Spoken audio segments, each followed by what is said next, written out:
Oke, mohon untuk on cam ya. Karena kalau kalian on cam, baru saya akan klaim itu sebagai kalian datang di pertemuan ini. Oke, on cam dulu. Nggak apa-apa kok nggak pakai pakaian em, teoris. Silahkan on cam dulu. Oke, saya sambil share screen untuk pertemuan kita sekarang. Saya mau mengucapkan terima kasih banyak ya untuk teman-teman adik-adik semua yang hadir sekarang. Karena besok itu saya lumayan padat, ada meeting juga dengan kampus lain, jadi tidak bisa menghadiri. Terdengar jelas ya suara saya? Atau kurang besar? Jelas, Miss. Mm-mm. Jadi tidak bisa datang besok. Oke, saya mulai dari kita udah di pertemuan 1 sampai 5, jadi sekarang kita sudah di pertemuan ke-6. Pertemuan terakhir kalian udah membahas tentang faktor-faktor ini ya, faktor-faktor dampak, dan juga kalian sudah mencoba membandingkan tentang strateginya ya, strateginya apa saja yang saya kasih di apa namanya itu di handoutnya itu. Nah, sekarang kita membahas ke kebijakan dan strategi pariwisata berkelanjutan. Nah, kebijakan-kebijakan ini sekarang dirumuskan dari apa namanya kementerian. Nah, saya berikan dulu beberapa rangkuman tujuan kita untuk belajar ini apa. Jadi kalau kemarin kalian udah belajar tentang kerangka faktor, dampak, sekarang kita mau mencari tahu apa sih yang pemerintah sudah lakukan untuk menangani atau meminimalisir adanya dampak negatif itu. Jadi kita harus tahu dulu kira-kira kebijakan, kita harus tahu dulu kebijakan dari, sementara ini ada yang masuk join. Oke. Kebijakan dari yang sudah dilakukan pemerintah itu apa saja. Kemudian kita juga akan memahami bagaimana rencana strategis Indonesia untuk mendukung pariwisata berkelanjutan. Dan di akhir nanti kalian akan saya juga berikan apa namanya kerangkanya, bagaimana kita bisa mengevaluasi dan memberikan rekomendasi atau komentar terhadap implementasi dari kebijakan dan regulasi tersebut. Nah, yang saya jelaskan sekarang dan pertemuan nanti di pertemuan ke-7 akan menjadi eh, salah satu kisi-kisi untuk UTS kalian. Jadi nanti di akhir UTS kalian adalah membuat report dari bagaimana kalian menganalisis dan mengevaluasi kebijakan pemerintah terhadap suatu destinasi wisata. Oke, saya lanjut ya. Ini sudah semua masuknya. Yang baru masuk mungkin saya beritahukan di sini kita harus on cam untuk kalian bisa admit, untuk saya bisa klaim nanti kalian presensi kehadiran kalian ya. Oke, semua udah on cam. Ada satu ini yang belum sepertinya. Sweetie. Oke, saya lanjut dulu. Oke, sekarang saya mau share di ini di Zoom salah satu. Sebentar saya stop share dulu. Saya mau share di Zoom di chat eh, salah satu regulasi yang dipakai oleh pemerintah untuk mengurangi dampak tersebut. Nah, sebentar saya buka dulu. Oke, ini dia.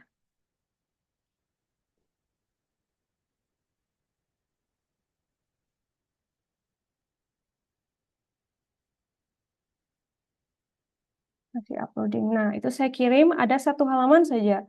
Renstra, Kementerian Pariwisata. Renstra, Kementerian Pariwisata. Kalau kalian bisa buka, mungkin lewat handphone atau yang buka lewat laptop, itu ada berapa kebijakan. Ayo, sudah dibuka? Masih loading, Miss.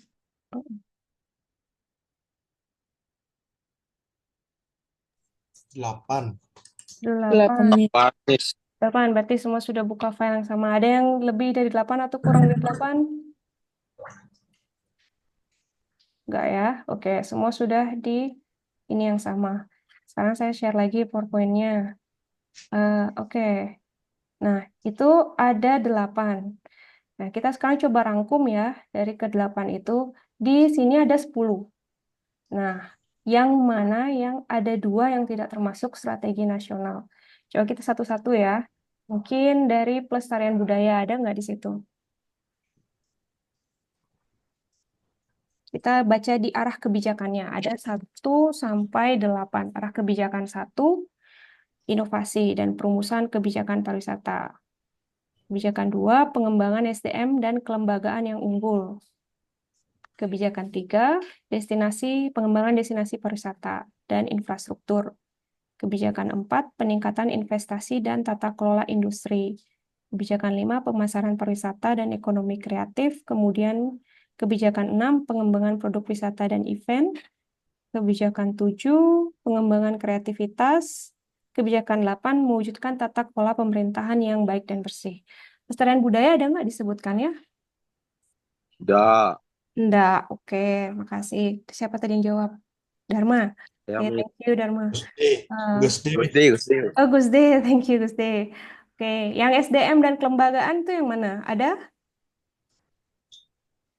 Ada. Ada, oke, itu ada ya. Infrastruktur berkelanjutan ada?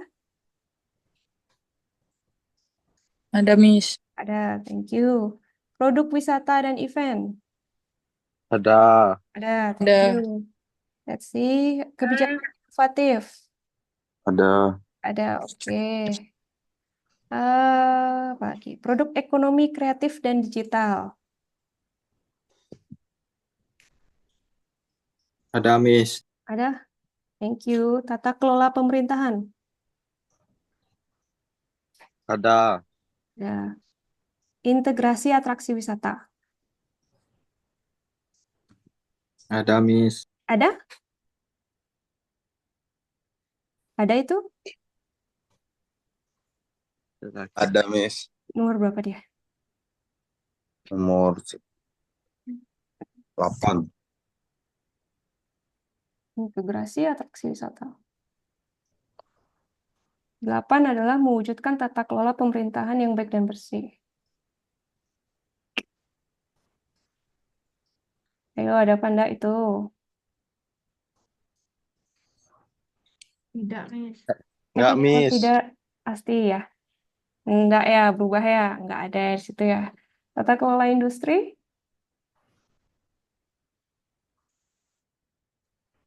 Ada, Miss. Nomor berapa? Nomor yang Nomor 4, Miss. Betul. Siapa lagi yang jawab? Enggak kelihatan. Gusti. Gusdi lagi. Wah, Gusdi aktif sekali ya. Pasti udah makan siang ya. Baru bangun, Miss. Baru bangun. Waduh.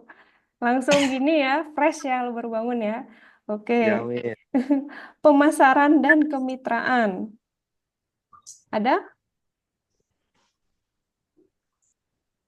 Ada, Miss. Nomor berapa? Ada, Miss. Gusti lagi. 5. 5. Oke. Wah, pinter-pinter nih yang baru bangun dan baru makan. Jadi tenaganya masih cespleng. Oke, yang nggak ada cuma 2 ya, ternyata ya, di pelestarian budaya dan integrasi atraksi wisata. Oke, jadi pemerintah nasional itu dia fokusnya baru 8 ini. Dengan masing-masing arah kebijakan dia punya strateginya sendiri. Oke, saya lanjut lagi. Nah, di 8 tadi dia juga fokus kepada 8 area perubahan. Nah, area perubahannya itu dijabarkan dalam buku Rencana Strategis Pariwisata Nasional itu seperti ini. Jadi ada perubahan manajemen itu visi mereka ya, keinginan mereka, keinginan kita nasional seperti itu. Akuntabilitas, pengawasan publik, pelayanan publik, dan lain sebagainya. Oke, saya lanjut. Nah, di regulasi pariwisata khususnya, tadi kan kebijakan dan regulasi judulnya meeting sekarang ya. Jadi regulasinya itu masih pakai Undang-Undang Nomor 24 Tahun 2019 tentang ekonomi kreatif. Nah, ini sebenarnya terus mengalami perubahan ya. Mungkin kita kurang tahu nanti ke depannya mungkin ada perubahan lagi. Sama juga seperti untuk peraturan pemerintah ini yang terbaru mereka pakai di tahun 2011. Tapi ini untuk sampai 2010 sampai 2025. Jadi nanti setelah 2025 mungkin ada lagi peraturan pemerintah yang baru begitu. Nah, ini yang dari sisi nasional. Kalau lokalnya mereka biasanya juga punya seperti misalnya awik-awik atau desa adat itu sering dipakai untuk regulasi pariwisata juga, terutama untuk desa wisata. Oke, nah sekarang saya bahas tentang studi kasus. Oke, sebelum bahas itu, dari regulasi yang ada 8 ini, menurut kalian sudah terimplementasi atau belum?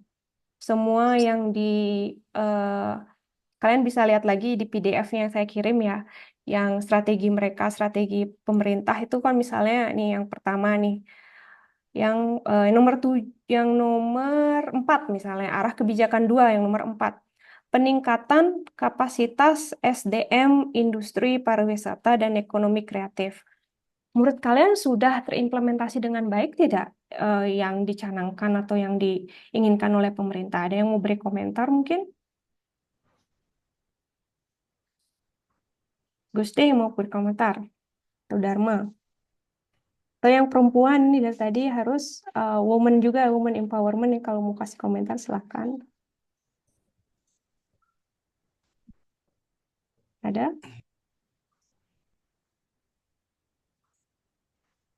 Tapi menurut kalian Ya, seperti Miss. apa? Gusdi, Miss. D ya. Ya Gus D. Di sini kan tertulis peningkatan kapasitas SDM industri pariwisata dan ekonomi kreatif. Mm-mm. Eh, menurut saya, Miss, menurut saya belum di pemerataan, Miss, gininya pemerintahan itu untuk eh, mengasih bimbingan gitu loh. Mm-mm. Ya di Gianyar, eh, pemerintah pariwisata di Gianyar itu belum belum banyak mengedukasi masyarakat untuk perkembangan pariwisata eh, atau cara-cara untuk em, cara-cara untuk menyambut tamu gitulah, Miss. Mm-mm. Menurut saya, Baik, terima kasih Gus D dari Gianyar ya. ya, Miss. Gus D juga gini punya bisnis di jadi SDM juga nggak di pariwisata atau belum? Ada, Miss. Ada ya, bisnis apa? Eh, Gila, Miss. Wah, keren nih, villa owner nih. Enggak, Oke, Miss. oh, bukan ya. Oke, jadi kata Gusti ini katanya peningkatan kapasitas ini belum ya, masih banyak beberapa SDM itu yang dia belum punya kapasitas yang baik, terutama misalnya kayak seperti menyapa, yang simple-simple ya, seperti itu ya, hospitality-nya, menyapa tamu. Yang sederhana itu yang kalian sering lihat sehari-hari. Mungkin kalian misalnya pernah ke restoran atau ke hotel, kalian lihat, oh ada SDM kayaknya di Bali tuh belum semua deh. Tidak seperti yang di strategi yang dikatakan di halaman ini. Oke, mungkin ada tambahan lain. Ada banyak poin ya, di sini ada 26 strategi. Mungkin ada yang mau berikan komentar. Misalnya ada poin 20 nih. Ada diversifikasi produk pariwisata yang bernilai tinggi. Menurut kalian seperti apa? Apa benar ada produk pariwisata bernilai tinggi? Diversifikasi itu keberagaman ya, diberagamkan. Produk yang beragam, ada banyak jenis gitu. Menurut kalian seperti apa?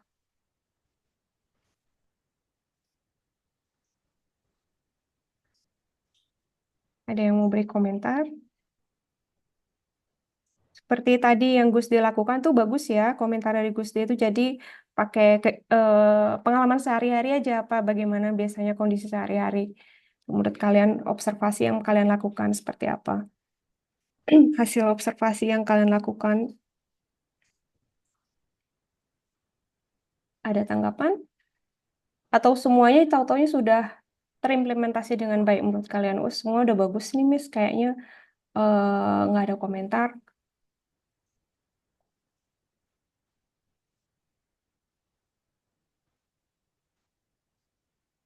Gimana?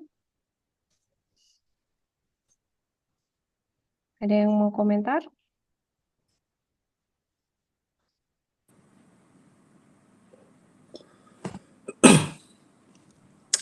Siapa itu yang on cam? Dwi Yuda. Siapa itu yang on mic?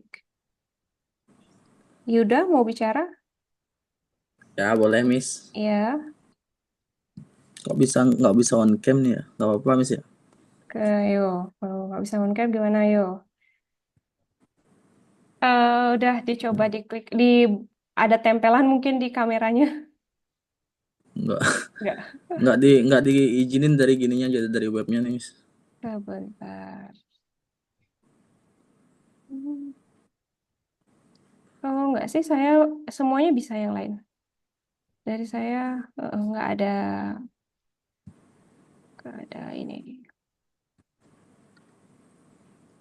Apa kamera laptopnya yang rusak nih, Miss ya? Oke, coba gini aja. Pendapatnya tadi apa dari Yuda? Coba slide yang tadi, Miss. Oke. Atau saya share yang ini ya, jadi kalian bisa lihat ya. Nah, ini.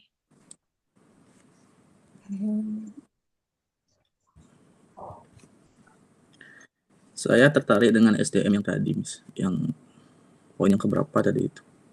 Ya, Yang yang SDM, 4 ya. kapasitas SDM. Mm-mm. Ya.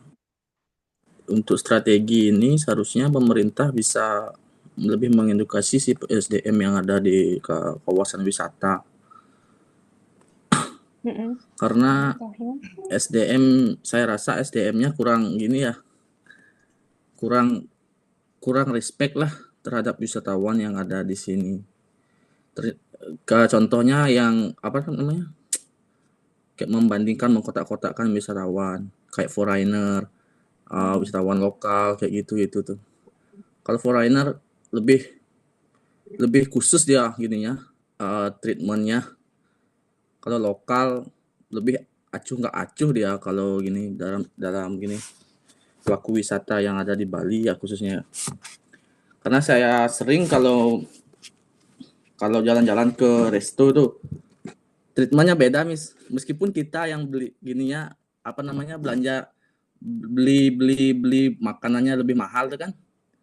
Tapi apa mereka itu cuma nyari tipping aja atau apa gimana nggak tahu saya. Soalnya itu sih SDM-nya yang harus di apa namanya diedukasi lagi saya. Itu sih, Miss. Oke, ya, makasih ya Yuda sudah memberikan Ya, opini. Oke, jadi kapasitas SDM dalam melayani tamu itu tidak merata ya antara lokal ya dan lebih eh, mengkotak-kotakan ya, Miss. Oke, ya. Oke, bagus tanggapannya. Terima kasih Yuda dan Gusde. Sekarang saya mau ada tanggapan dari yang lain. Tanggapan itu tidak ada benar salah ya, semuanya bisa berdasarkan pengalaman atau observasi kalian. Tadi juga kan Yuda juga memberikan tanggapannya dari observasinya ketika mengunjungi suatu restoran. Nah, itu bagus sekali. Oke, saya lanjut lagi. Sekarang ini juga kisi-kisi UTS ya. Jadi ada banyak sekali sebenarnya destinasi wisata itu yang berkasus atau mengalami banyak tantangan. Nah, nanti akan saya berikan ada salah satu 4 contoh kasus destinasi wisata. Dan nanti di UTS kalian akan membuat, jadi UTS-nya laporan ya, kalian submitnya di hari itu gitu. Jadi pada saat meeting itu nanti 2 minggu lagi, kalian udah ada siap laporannya itu. Nah, laporannya ini apa? Kalian mengidentifikasi, nah tadi kan kita baru satu strategi yang dibahas tuh tentang SDM. Apakah kebijakan dan strategi nasional sudah efektif, sudah sesuai dengan framework berikut? Nah, saya kasih frameworknya sekarang. Bagaimana kalian menganalisis apakah strategi tersebut efektif atau tidak? Contohnya begini. Nah, tadi kan kalian baru satu jenis strategi ya, satu jenis strategi. Sekarang kalian bisa pilih. Nah, ini saya kasih 4 contoh dulu ya, sebentar sebelum saya bahas itu. Kalian bisa pilih, ini saya ada 4 contoh kasus. Ada kasus di Bali, kasus di Komodo, dan kasus di Borobudur dan di Raja Ampat. Masing-masing itu ada sumbernya. Nah, sumbernya ini juga tidak hanya satu-satu ini aja ya, kalian pasti akan nemuin banyak sumber lain. Nah, ini 4 contohnya, tapi kalau kalian menemukan kasus lain yang menurut kalian, Miss, kayaknya ini lebih bagus deh untuk dibahas, silakan. Saya hanya memberikan pilihan 4, tapi kalau kalian menemukan lain, silakan. Kemudian itu kalian nanti akan bahas. Nah, bahasnya dengan cara apa? Dengan model ini. Modelnya yaitu R, 3, E, dan S. Apakah strateginya relevan? apakah strateginya efektif, apakah strateginya efisien, apakah strateginya seimbang, dan apakah berkelanjutan. Misalnya kita lihat tadi ya, strateginya dari yang nomor 1. Tadi disebutkan oleh Yuda bahwa walaupun itu tentang peningkatan kapasitas SDM, tapi menurut Yuda tidak seimbang atau tidak adil bagi semua pemangku kepentingan. Nah, itu kalian jelaskan di sini. Berarti dari segi equity atau keseimbangan dia belum adil untuk semua stakeholder atau pelaku atau wisatawan begitu. Jadi disebutkan ada satu strategi tadi yang ada di apa namanya yang PDF yang saya kirim itu. Kemudian kalian cek di kenyataannya apakah itu seimbang, apakah strategi yang diberikan itu seimbang di implementasinya, apakah dia efektif di implementasinya, apakah efisien, apakah berkelanjutan, dan apakah relevan begitu. Nah, nanti kalian akan buatkan laporan. Template laporannya nanti akan saya jelaskan karena waktu kita singkat, sekarang cuma 30 menit. Nanti akan saya jelaskan di pertemuan ke-7 besok, pertemuan ke-7 minggu depan, begitu. Jadi sekarang kita baru satu itu ya, baru bahas tentang kebijakan-kebijakan nasional dan kita lihat realnya, nyatanya ternyata tidak seperti yang diekspektasikan atau yang diinginkan oleh pemerintah nasional. Kalian mengkaji itu. Nanti saya akan berikan template-nya. Sebelum itu, apakah untuk pertemuan sekarang, apakah ada pertanyaan atau tanggapan mungkin?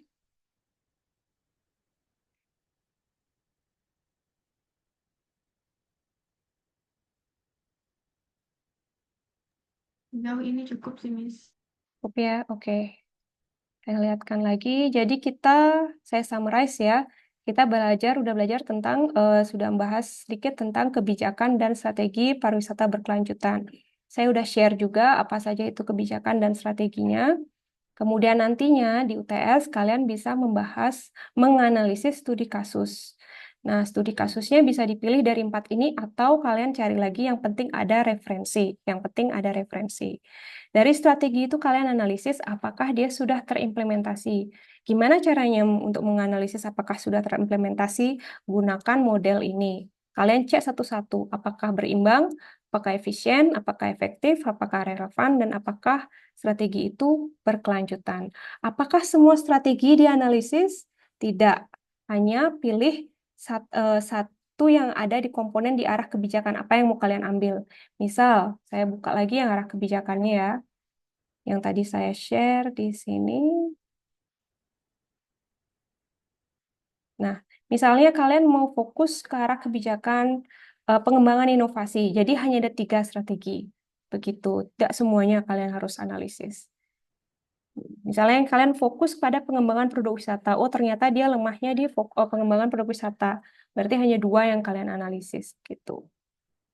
Template lengkapnya akan saya bahas nanti di pertemuan selanjutnya. Oke, jika sudah tidak ada pertanyaan. Tidak ada pertanyaan ya? Tidak ada. Oke, jadi saya cukupkan sampai di sini. Terima kasih banyak adik-adik semua sudah hadir. Jika ada kekurangan misalnya ada yang mau ditanyakan bisa di grup ya, langsung lewat grup. Oke. Terima Baik, kasih, Miss. kalian bisa Terima live. kasih. Terima kasih, Miss.